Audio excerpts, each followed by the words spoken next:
Vashishti milk and milk product private limited चिपळूणकडून जिल्ह्यातील 11,000 दुग्ध उत्पादन शेतकऱ्यांना या दिवाळीत बोनस मिळणार आहे। या 11,000 शेतकऱ्यांच्या एकूण 79 लाख रुपये खात्यात दिवाळीपूर्वी जमा होणार आहे। वाशिष्ठी डेअरीच्या माध्यमातून दररोज 50,000 लिटर दूध संकलित होत आहे। यात 11,000 शेतकरी दूध घालतायत, अशी माहिती देत वाशिष्ठी मिल्कचे चेअरमन प्रशांत यादव यांनी हा बोनस जाहीर केलाय। आज या प्रगतिशील शेतकऱ्यांचा चिपळूण नागरी पतसंस्थेनं जो सन्मान केला त्याबद्दल शेतकऱ्यांच्या वतीने वाशिष्ठी डेअरी मनापासूनची ऋणी आहे आणि त्यांचे आभारी व्यक्त करतो। आणि या माध्यमातून गेल्या 3 वर्षाच्या ज्या वाटचालीमध्ये अतिशय मोठ्या प्रमाणात शेतकऱ्यांनी वाशिष्ठी डेअरीला सहयोग आणि पाठबळ उभं केलेलं आहे।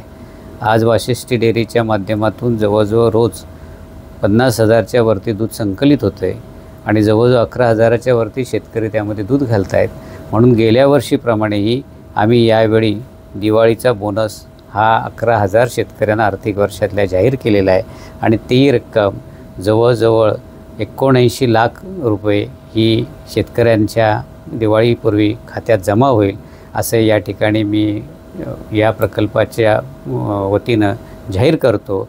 त्याचबरोबर त्यांची जी सुरक्षा ठेव अनामत आहे ती जवळजवळ 60 लाख रुपयाची सुरक्षा अनामतही शेतकऱ्यांच्या खात्यात त्याच्या दुधाच्या प्रमाणात त्या पद्धतीने वर्षभराच्या दुधाच्या प्रमाणात ती जमा होईल।